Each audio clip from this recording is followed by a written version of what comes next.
and welcome to the Student Empowerment through SEL and Music Education webinar series. Thank you for being here for episode 6, Embodying and Modeling Social Emotional Learning for Music Educators.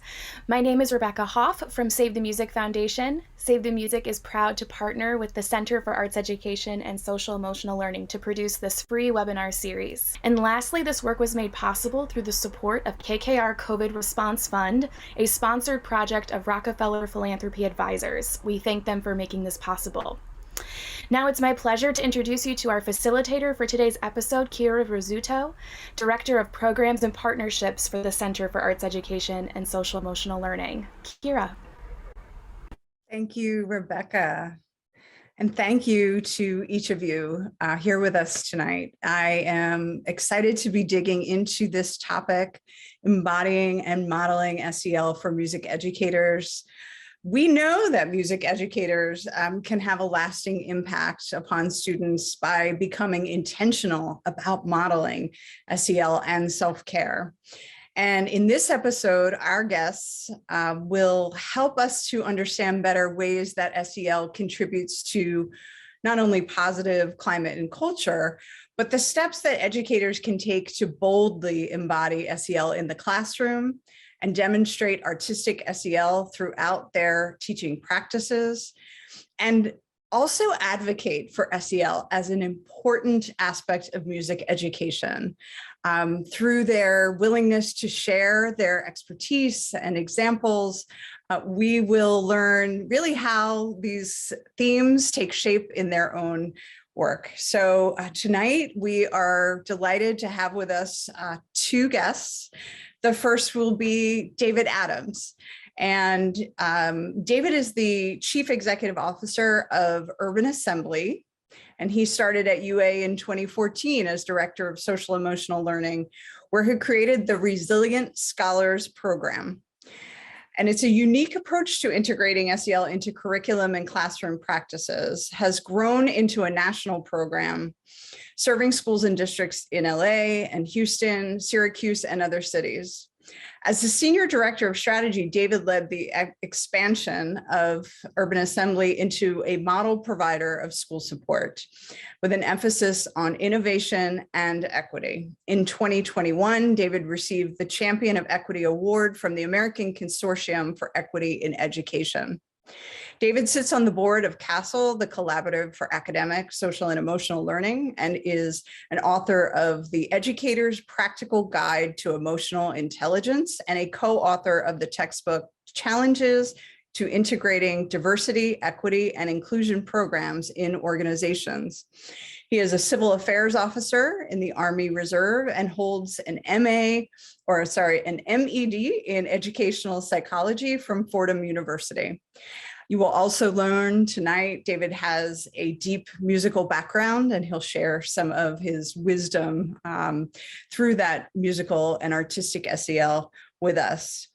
Then we'll hear from Adrian Hill, a public education administrator with over 20 years experience. Adrian is a school turnaround specialist and a reputation for developing innovative strategies for revamping school culture, program enhancement, and family and community engagement to advance the educational achievement of diverse student populations. She's received numerous honors and awards, including the Outstanding Educator and Public Servant, the Kidsbridge Humanitarian Award, and was recognized by the Advocates for Children of New Jersey and the New Jersey Department of Education Regional Achievement Center for her improvement of student attendance and decrease in chronic absenteeism above the state average. Adrian holds a Master of Education, Master of Science, and a Bachelor of Fine Arts degrees, and currently she is a doctoral candidate. As a perpetual teacher and learner, she wishes to infuse the arts and social emotional practices into other content areas. I've had the pleasure of hearing from both guests share a bit about their artistic process through conversations and different times, learned ways that their experience influence how they advocate for artistic SEL and student empowerment. And now it is my pleasure to invite our first guest, David Adams, to join us and share. Well, thank you so much, Kira. I appreciate that wonderful introduction. I'm very excited to be here today. I want to thank the Save the Music Foundation for sponsoring this opportunity. I want to thank the organization for having us here today. And I'm looking here in the chat, and I did not realize that even though this is a New Jersey-based organization, there are folks from across the country. Let me just get into this chat a little bit and see where our folks are coming from as I set my timer. All right, so it looks like we got folks like Amanda from Chicago. I'm looking, I see Alyssa, and she didn't tell us where she's from. Let me see who else we got in the chat. We got Bea, I should say, maybe, from Northern Illinois, Sybil from Springdale, Maryland. We have Chicago back in the house, or at least the suburbs of Chicago. Let me see, we got April from Brooklyn, New York.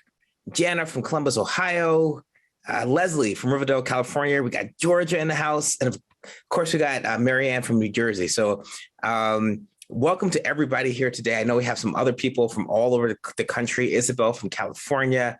Helen is coming from North Carolina. Billy from Stanford. Please just keep putting it in the chat. We're very excited to have you today. And we're very excited to have this conversation around the relationship between social and emotional learning and the arts. And so what I want to do is I want to bring us together. So I want us to take a moment. I want us to think back to your instrumental or vocal music teacher. I want us to start to imagine a word map, the most common things they would say in rehearsal. Now, we're only going to talk about the PG-13 version of what they would say during rehearsal, but let's think back about these concepts. So when I did this, there are about 5 things that came to mind when I remembered my development in the arts: blend, pitch, timing, practice, and make me feel it. Now, I want us to think about the lessons that students in these classes are learning through that musical experience. Blend, listen to others, combine your voice and their voice to create something different, something better. Pitch, listen again and find the disagreement about your note and their note and come to a consensus. Timing, how is your tempo syncing up with the conductor? Practice, challenge yourself to be a better version of you. Everybody's part is important, and your excellence makes the whole better. Make me feel it. It's not just what you say. It's not just what you play. It's the feeling you evoke in others through your actions. See, music is an expression of self in the context of individual and social goals. So let's go back and think about these same ideas, but through explicit social and emotional terms. Blend. Listen to yourself and combine your voice with their voice to make something different. The context of social emotional learning, we talk about social awareness. I care, demonstrate awareness of the role and value of others in a greater community. Students demonstrate awareness of people's roles, their emotions, and their perspectives.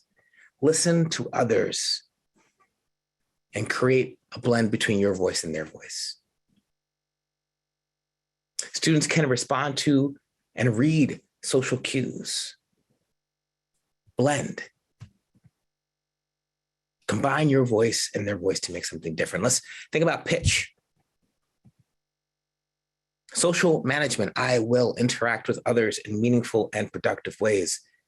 Students develop constructive relationships. Pitch.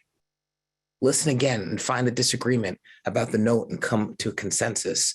Social management. Students demonstrate the ability to prevent, manage, and resolve interpersonal conflicts in constructive ways. Adults around me show me how to solve problems in constructive ways through their actions and their words. Blend.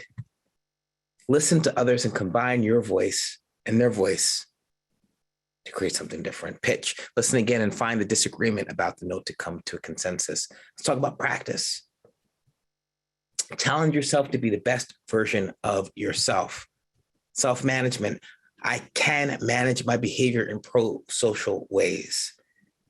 Students demonstrate increasing levels of independence and the ability to set and achieve goals.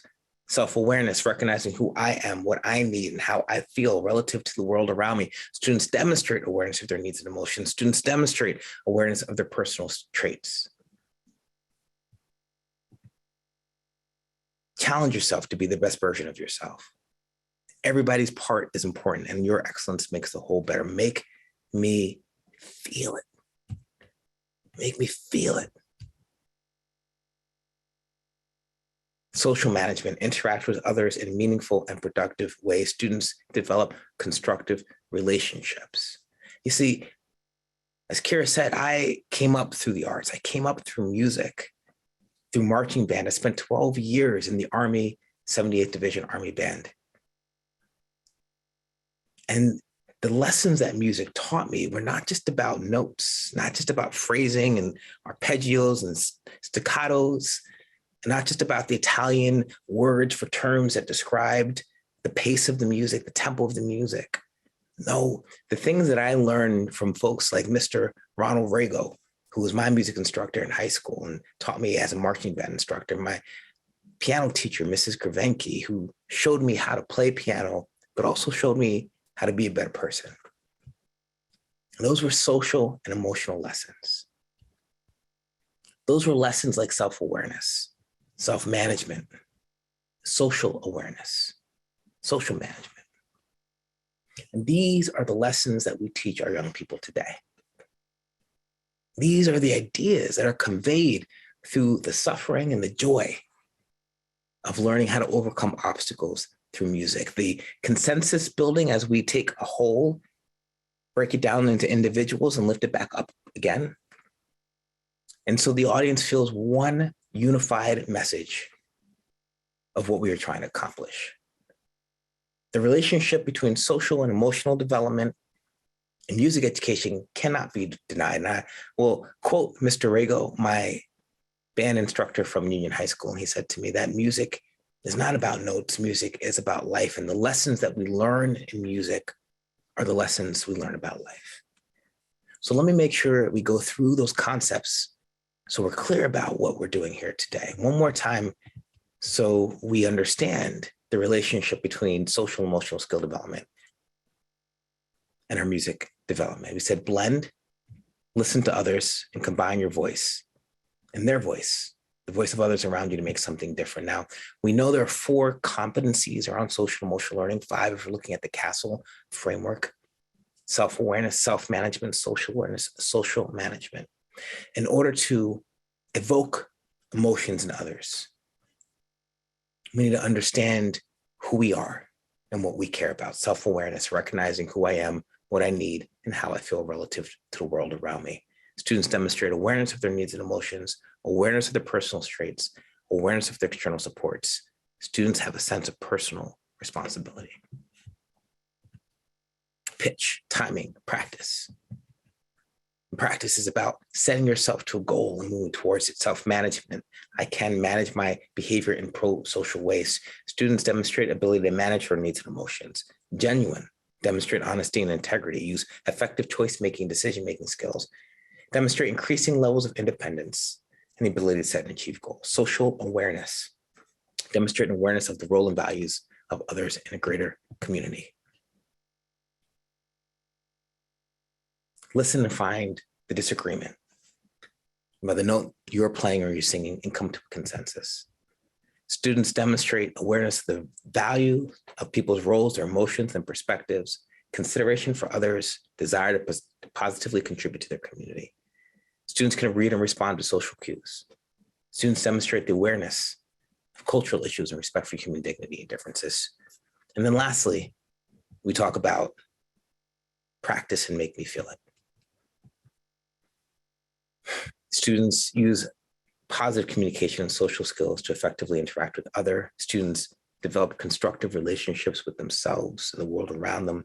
students demonstrate the ability to prevent, manage, and resolve interpersonal conflicts. At the end of the day, the work we do as musicians and the work we do as music educators is about teaching young people about themselves. And if we understand this through a social and emotional lens, we recognize that this work is as important as any other thing young people learn in school or sports or any other activity that we invest in our young people to accomplish. So I'm here to tell you that all learning is social and emotional. And music education is the most social and emotional part of learning. So I'm looking forward to having a conversation. Appreciate the time to talk about some of these key pieces here today. I'll turn it back over to Kira so that she can introduce Ms. Hill and talk about her perspective of social and emotional learning and music arts. Kira, back to you. David, thank you so much for allowing the space. And your words, I've jotted down here, make me feel it, the emotional component. I've jotted that down and how that will resonate with the ways that we ask students to convey meaning through art. Make me feel it. Those words just seem to be two sides of the same coin. Make me feel it and conveying meaning. Thank you for that. I also am looking forward to the conversation, but between now and then, I'd like to invite Principal Hill to please come on and share with us about your experiences through the arts. Thank you. What good is melody? What good is music if it ain't possessing something sweet? It ain't the melody. It ain't the music. There's something else that makes the tune complete. Well, it don't mean a thing if it ain't got that swing. Do-ah-do-ah-do-ah-do-ah-do-ah-do-ah-do-ah-do-ah. It don't mean a thing. All you got to do is sing. Do-ah-do-ah-do-ah-do-ah-do-ah-do-ah-do-ah-do-ah. Do-ah-do-ah-do-ah-do-ah-do-ah-do-ah-do-ah. Hey, everybody. Good evening. My name is Adrian Hill, and I decided to start with a song because that's really who I am. And, you know, David spoke about making you feel it. And that's really how I begin my day every day. I can select how I want to feel in the day, or if I anticipate something heavy coming on, I can select the kind of music that's going to help me to balance out what I need to do for the rest of the day. I'm honored to be here with you. I want to thank Kira Rizzuto of artistic-SEL and Rebecca Hoff from the Save the Music Foundation for inviting me to this space with you tonight. I am music in everything I do. It's just such a big part of who I am and what I believe and what I feel and think.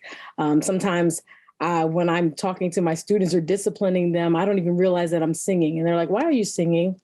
You're not mad at us. I said, I'm not mad at you. I'm disappointed, but I need you to hear the message. I need you to feel it, as David said. Because music helps to set the tone for anything that you're doing. And sometimes I need to keep it light and relaxing so that people can hear me. And other times I need to prepare for battle or give myself a burst of energy. And that's how I select my morning ride tune. But from the time I get up in the morning, my alarm clock starts with music. My first alarm, the first alarm starts with music just to get me in tune for learning and receiving information and affirmations, and making sure that I'm going to teach something in the day and learn something in the day. How do you view music? Is it oxygen? Is it medicine? Is it therapy? Is it music as comfort food for the soul? You know, Shakespeare talked about, if music be the food of love, play on. give me excess of it. That's really how I feel about music. And as educators, I think we can use music in everything we do to reach and teach our students because it's such a big part of most of their lives. I've rarely met a student who didn't like music or a parent who couldn't respond somehow positively, how we could turn them around with soothing music or relaxing music or whatever is necessary to affect their affect. Do you see music as an outlet or maybe an inlet? Maybe you need to take something in, breathe something in. Sometimes music is prayer. If you're going through something, you put on the right music to take you where you need to go and be uplifted. Music is language for a lot of people. That's how they communicate. You may not be able to say it in words or express, and students have the same challenges, but if you give them music or put an instrument in their hands, miraculously, the introverted student becomes this extrovert. And then when they put the instrument down or stop singing in the choir, they go back to being whoever they were before that. Music can be love or it can be light, but no matter how you see it, it's a tool for healing. And, we talk about embodying something. I don't think you can learn embodying, but you create these habits for yourself that allow you to live whatever you think about music or feel about music. We can do that for students too. We can do that in everything. We can help them to revive and restore their hope in the future, especially right now. Their interest in school, they've been so removed. We can use it to heal broken spirits and hearts, uplift or be a ray of sunshine through a cloud, elevate students' worldview through music. You may not know people from different areas or different parts of the country or who speak different languages, but if you listen to different music, you can be transported to other places. You can also be transported back to different places in your own lives, good or bad. If you're going through a bad breakup, you put on the wrong song and you swear they're all about you.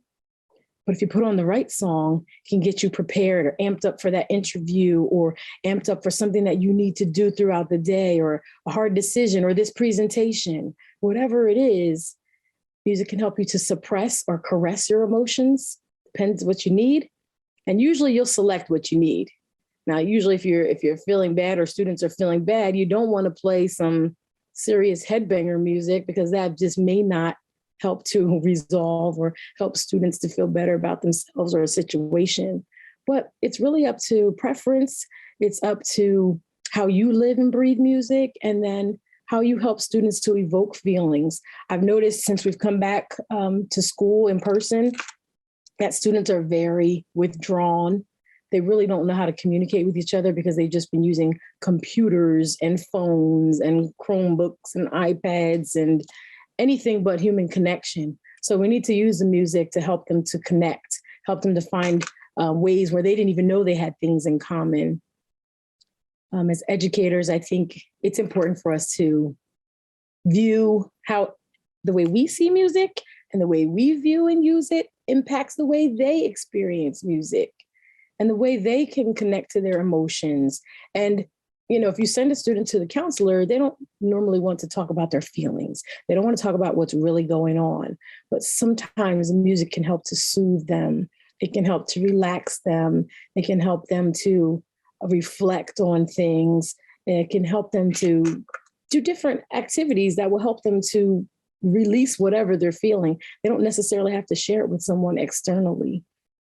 Some of the strategies you can use, like when I was a teacher, I used to have music playing in the background all the time. And I used to remind students, I'm not a DJ. Please do not get distracted and ask me to play a certain song like track 6 or whatever. I'm not doing that. But every now and then they could have some choice. But I found that even the most challenged students, they were able to work and concentrate and really focus. And it really made a huge difference in the culture and climate in the classroom. It's a great culture tool. You can use music in your hallways. Those of you, I see there's some principals on here. You can use it in the halls. You can use it anywhere that you need to create an atmosphere of caring or feeling or just openness to learning. I think when you use music in the classroom or in your school, you actually have an opportunity to expose students to things that they would never listen to. and open them up to other worlds. You can use it in writing. You can start out with poetry. You can have them write songs. You can have them rewrite songs to match a current mood or a situation. Pick a song they like, let them rewrite it, put their own lyrics to it. Sometimes they might want to sing it. You can use songs to reflect upon a reading. When I was teaching at an alternative high school, I remember doing Romeo and Juliet with them. And my colleagues were saying, you can't get them to learn Shakespeare. They've dropped out of school or they've been kicked out of school. How are you going to get them to do this? Well, one of the ways was by offering them choice in how they interpreted the story. How did they see Romeo and Juliet? And I gave them one of the options was to write a song from a character's point of view. You could have collabos with someone else, another character. You could, for extra credit, you could actually perform your song.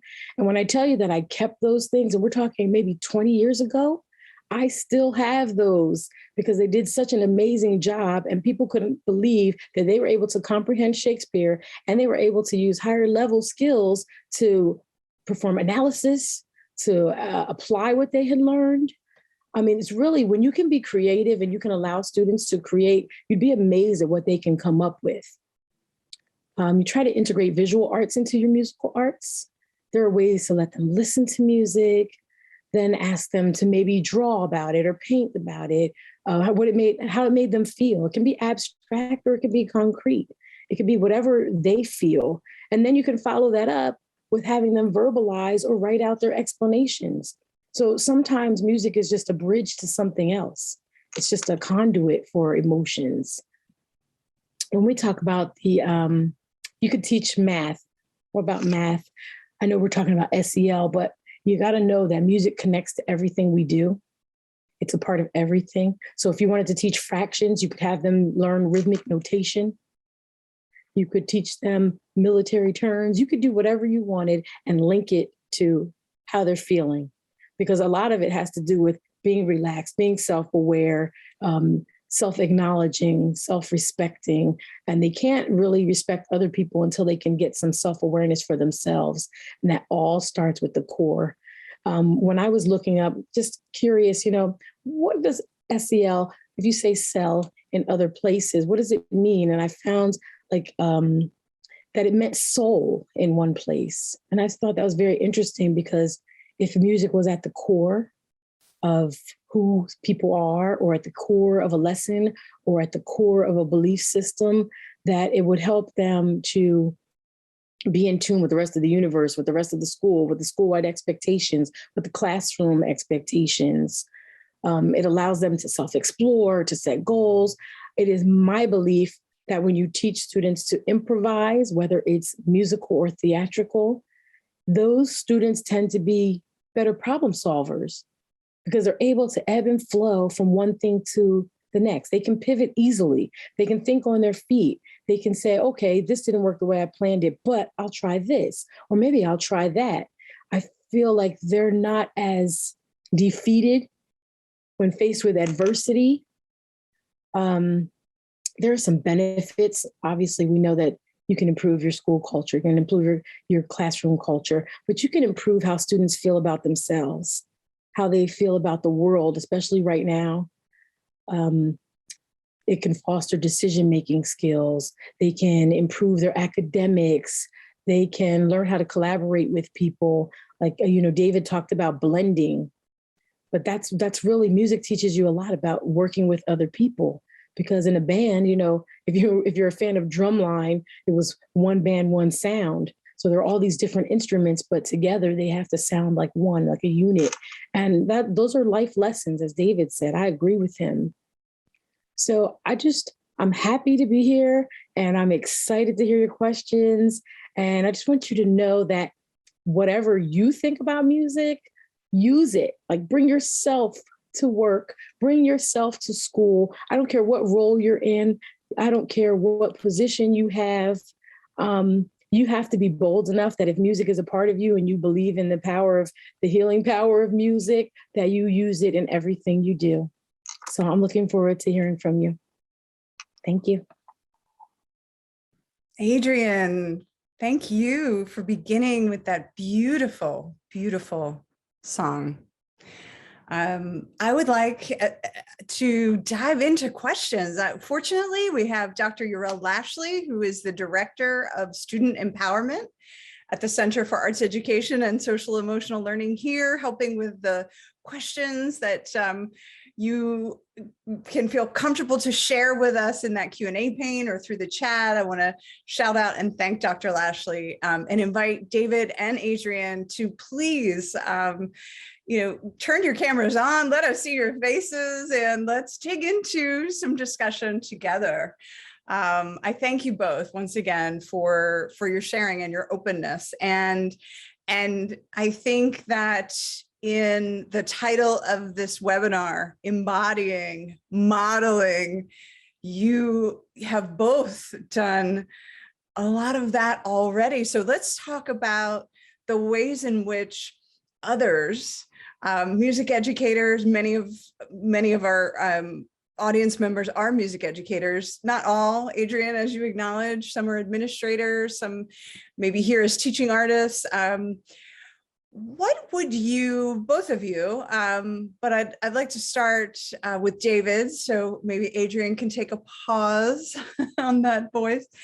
What would you encourage as preparation or learning to help music educators to boldly embody social and emotional learning in ways that can be modeled for students to see and to understand more deeply? Well, it's a great question, Kira. And I think one of the challenges, and not for all, but for some music educators, is to really focus on the technical aspects of music, right? I remember I was trying to practice these runs, and this is West Side Story, and I was playing the dance at the gym, right? And this is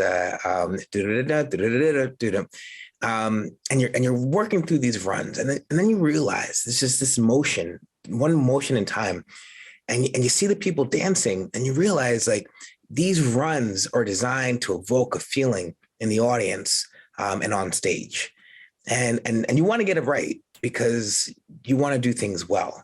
But what you really want to do is create the experience for those who are listening and those who are dancing, that this is the idea that they want to respond to. And so I'd say for folks who are teaching and developing their skills around music education, right, is to really focus on this experience of the communal understanding of what we're trying to accomplish. The notes are important, the runs are important, the dynamics are important, all these things are important, but not in and of themselves. They're important because they evoke a response in the audience.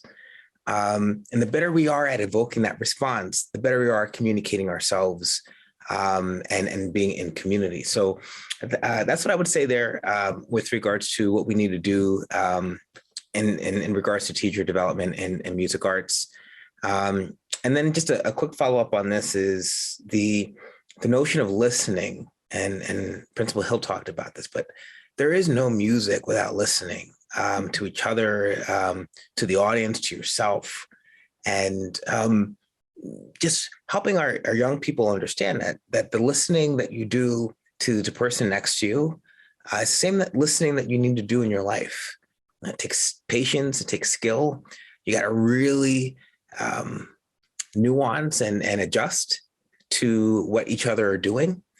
But the goal is to play in harmony, and not just in unison. You don't have to do the same thing, but what we do should be responsive to each other. It should be in relation to each other. And if we just take these ideas and abstract them one level, just one level, there'd be no denying the power of music in our young people's lives. There'd be no denying the power of music in building community. There'd be no denying the power of music in fostering the sense of listening to each other. Terrific advice. And I think that nuanced piece, which you said, the distinction between playing in harmony and playing in unison, and it's that level of nuance and being able to articulate and be explicit in the classroom as educators, when you have your students who are absorbing these lessons and they're absorbing the way that they apply within their musical pursuits, but as both you and Principal Hill acknowledged, that is not something that stops at the music classroom door or the school door. And the beautiful thing about incorporating that philosophy that you named of not in unison, but in harmony, is that when you're explicitly naming it in music education and in that context, students have a context to understand it and experience it. And then in other contexts, they can apply it in different ways. So thank you for giving us that to chew on. Adrian, I wonder if you have some things to offer. I know that you have them to offer. I'm wondering if you'd like to jump on that question about how you imagine teachers can practice and sort of learn to boldly embody. So you mentioned in your segment, you mentioned it's about creating habits. And so I wonder if there's more that you might want to share about that, in particular, the habits that lead to greater self-awareness and social awareness and so forth. Sure. One of the things what we've learned from being in the pandemic is that we really have to take care of ourselves in order to take care of our children, our students. So one of the things that I've been working on with my staff is to really create habits of self-care, habits of knowing when you feel something bubbling up under the surface, like get out of there, like tap out. I just had this conversation with someone yesterday. When you feel that things are getting overwhelming or too much, tap out. And we're trying to create this space in our building. It's not fully created yet. It's called the Harmony Room. And we're a school of the arts. And David talked about harmony, but that's really what it's about. We use it for mediation with students. Music could be playing, the aromatherapy could be happening. Just a place where students get used to, it's okay to have a bad day. It's okay to have discord with someone, but you don't have to live there. It doesn't have to resonate through everything you do for the whole day. It's a moment. It's just one piece of time, and trying to create habits of recognizing when enough is enough, or when we're having a bad moment or a bad day. For the educators, I think it's really important for us to do that, and me included. We talk about the things that we should do or the self-care, but I found over the pandemic, like very overwhelmed with trying to keep my staff afloat, very conscious of how they were feeling and wanting to help alleviate some of that from them. So I think we started creating a habit. So during the pandemic, when we were home last year, I started really having these cathartic moments on my Google Classroom. I made a classroom for the staff, and they were my class. And I would just give them some tips and tricks to help them get through the day, or if something, we're not opening up. We thought we were opening up. Here's something to help you get through that. Here's some way to keep connected. Sometimes I would send them a video of me singing, just to keep music in there, keep the arts in there. Sometimes we put videos up of someone dancing, and there's always music in the background, but really creating a space where people could be okay with expressing whatever they wanted to express. There is no consequence. I'm not going to come to your house and write you up. Like, it's just that we need to get some things out. And I even tell the students, you can say whatever you need to say to me, as long as you're respectful. Because I really want them to be honest about things. I want the staff to be honest. I'm blessed and fortunate because I feel like my staff really does that. And that doesn't mean that every day is a great day. We go through lots of tissues. I say that all the time, lots of tissues, but I feel that we're very well connected. We had a staff meeting today, and I said, I know they didn't want to meet in person, but sometimes we just need to see each other instead of looking at the computer screen. Sometimes we just need to be in the presence of each other and remember that we are still living, breathing, thinking human beings. We engage in healing-centered engagement training, and some people do meditation in their classrooms with students. And we've had some ACEs training, the adverse childhood effects training, and even the diversity, equity, and access and inclusion. Like all of those trainings help us to be better for them and better for our families. And then if you tie music into it, it just becomes a whole nother layer of how we can identify what we're feeling and thinking. Sometimes in our staff meetings, we have music. When we were open before the pandemic, sometimes if I felt like the staff was feeling a lot of tension or stress, it would just become a party. I hope there are no district people on here. Shh. But there's some of my staff when I see them.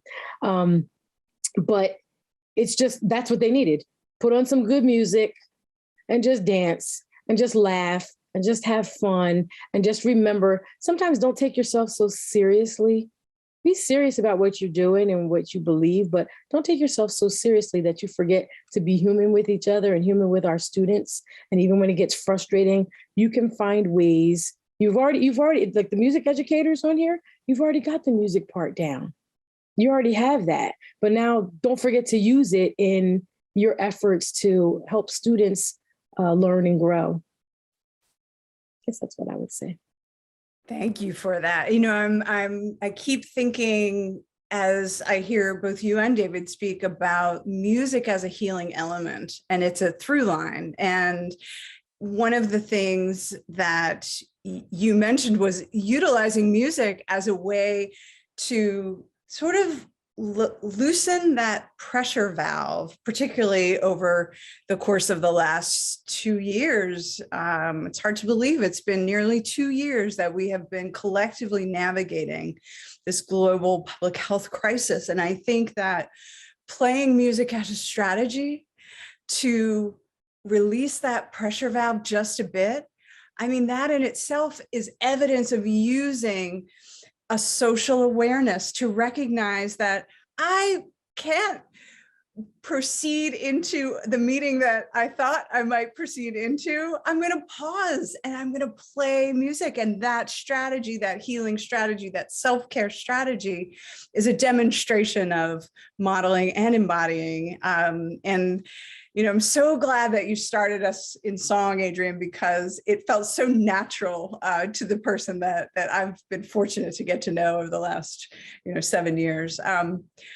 I'd like to transition, if I could, to a question for you, David. You spoke about this model of blend, practice, make me feel it. And so I wonder if you would maybe just share, you shared a few that some of the music educators that you were learning from as a younger person, you shared some of the ways that you felt they modeled that for you. But what would you encourage? What are some of other effective strategies that you might have experienced or that you would encourage others to experiment with and try in terms of that blend and practice and make me feel it? How does that become tangible?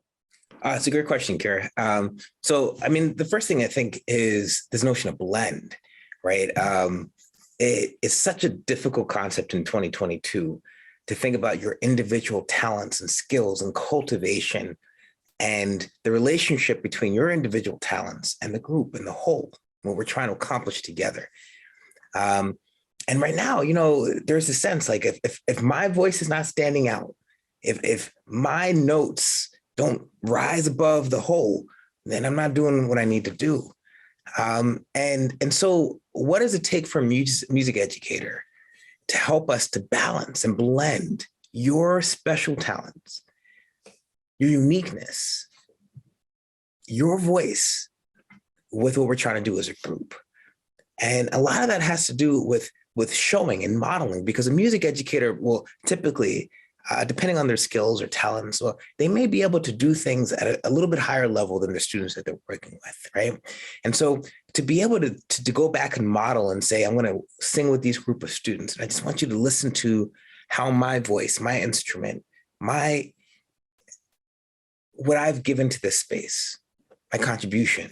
I want you to listen to how it interacts with the whole. It takes humbleness. It takes a sense of who you are and what we're trying to accomplish.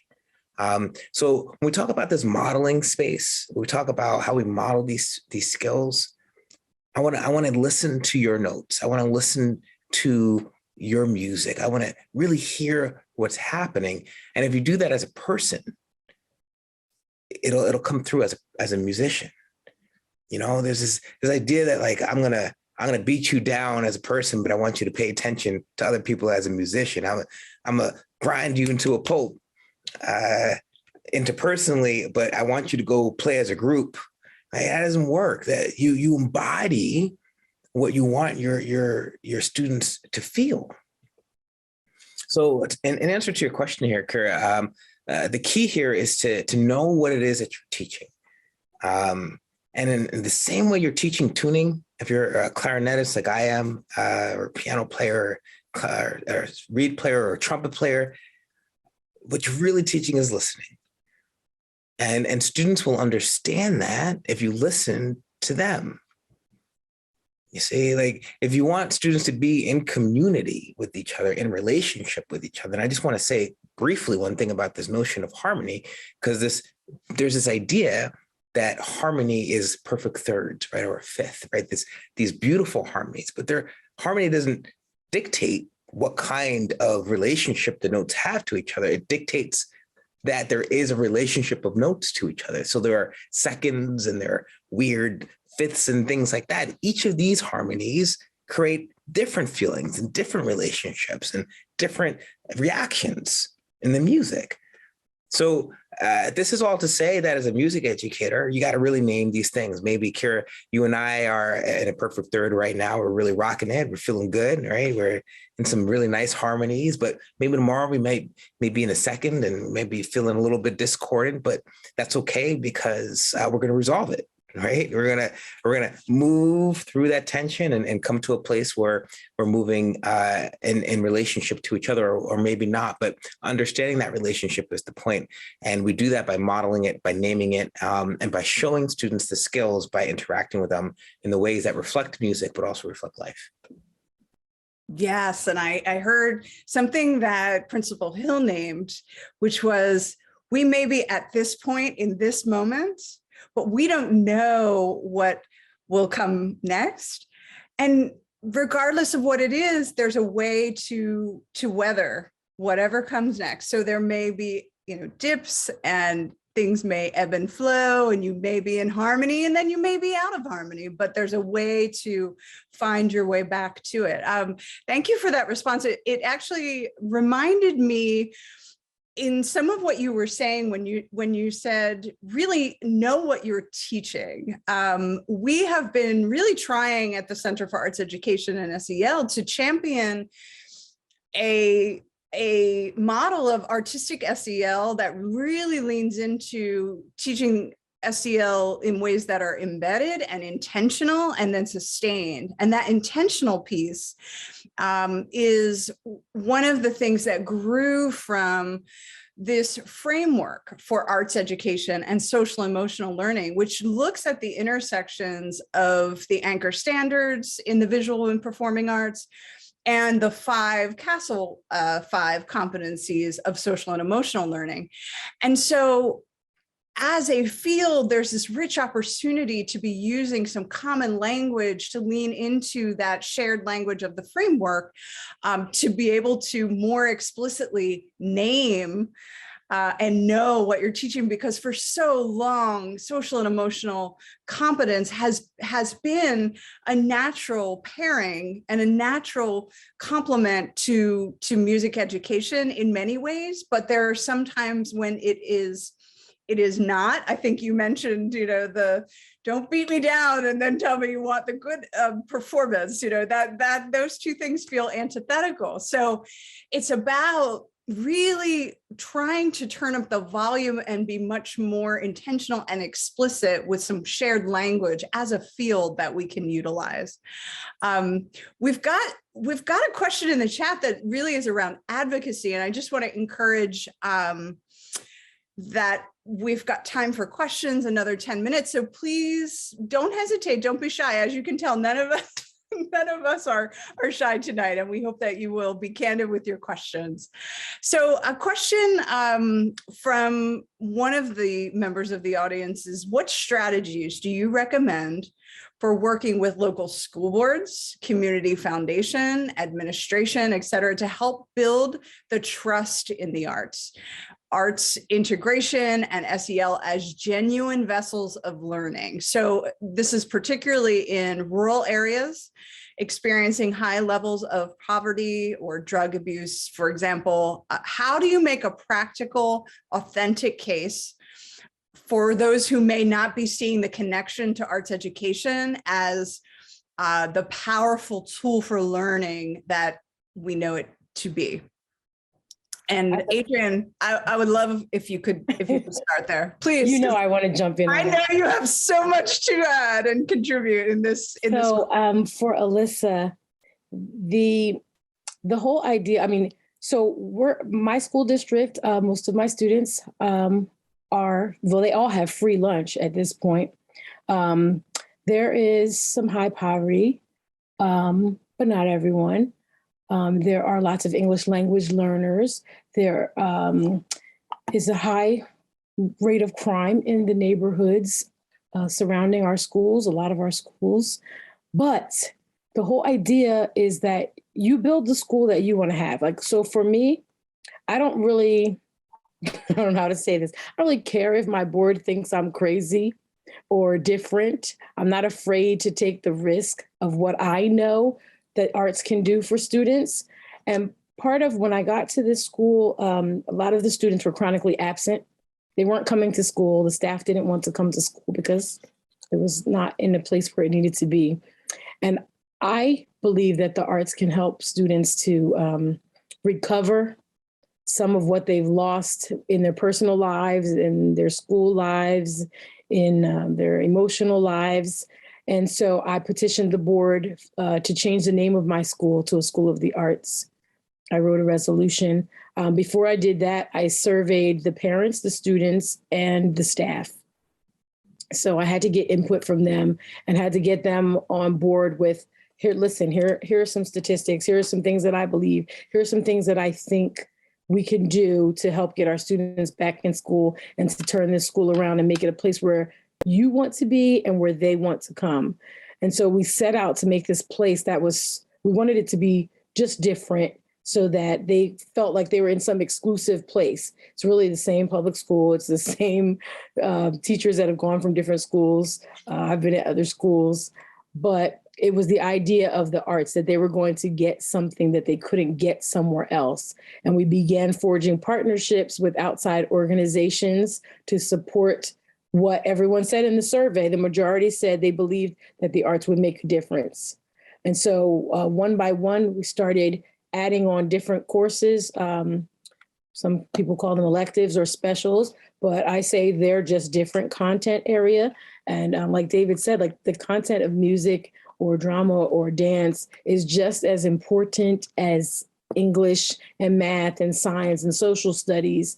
And so making that on a parallel field, I think helped to use it as a vehicle to get those other classes that people traditionally think are most important. It helped to get them at higher levels.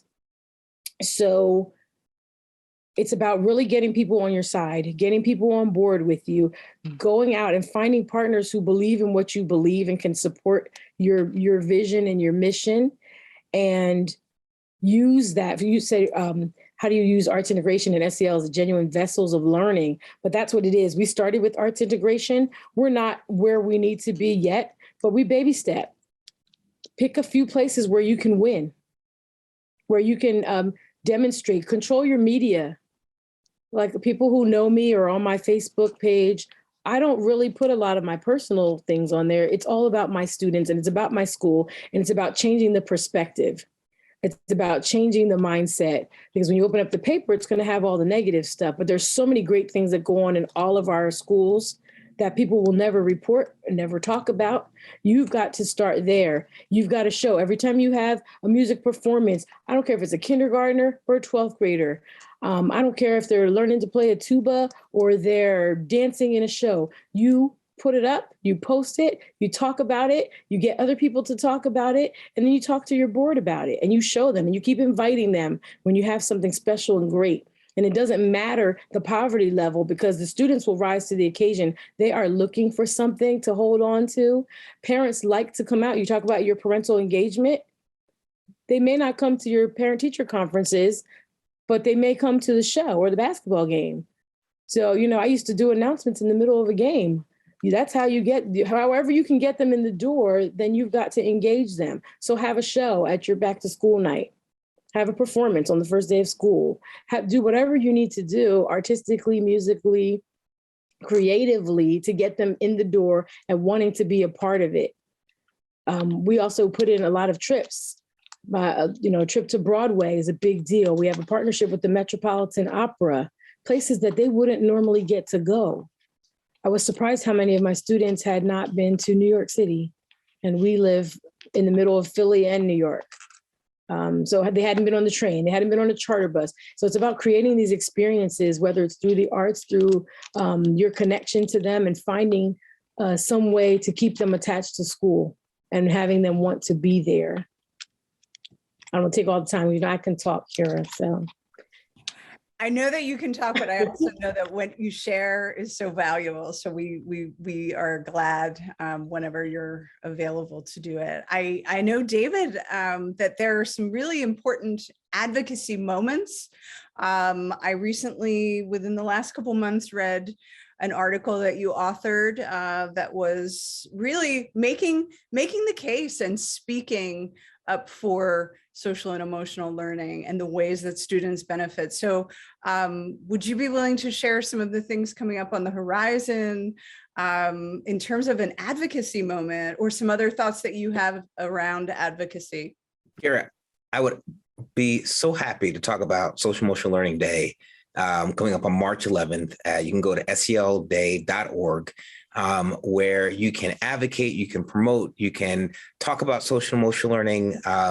If you go to selday.org, you and everybody here in the audience can make a contribution to increasing awareness of social and emotional learning across the country. Last year, we had 14 million impressions for Social Emotional Learning Day. We had 3-hour Twitter trending, and we had all 50 states engaged in SEL Day. So this year we want to do more, we want to do better, we want to do stronger, and the folks here on the audience are going to help us get there. So very excited, get out there to SEL Day, make a commitment, follow through with that commitment, promote SEL, and make sure that more people have an opportunity to develop their social emotional competence. This year, our theme is building community and finding common ground. So that's the work. This is the opportunity to do it, and you guys are folks who are going to get us there. Thank you. Thank you for giving us those details. We'll be sure that there's some information in the participants folder that can, point them to more resources. I know that Castle has some resources to support speaking up for SEL as well. I cannot thank you both enough for sharing your wisdom, your talent, and the spirit that you brought here. It's hard to believe, but I will have to turn it over to Rebecca to close out our evening. And I thank you once again, and Dr. Lashley for helping with the questions. Have a great night, all. Thank you. Thank you, Kira, David, and Adrian, for a wonderful discussion and sharing your voices, energy, and expertise with all of us. And this concludes our webinar. Thank you again to the KKR COVID Response Fund for their generous support of the series. Thank you all for being here, and we'll see you next time. Good night.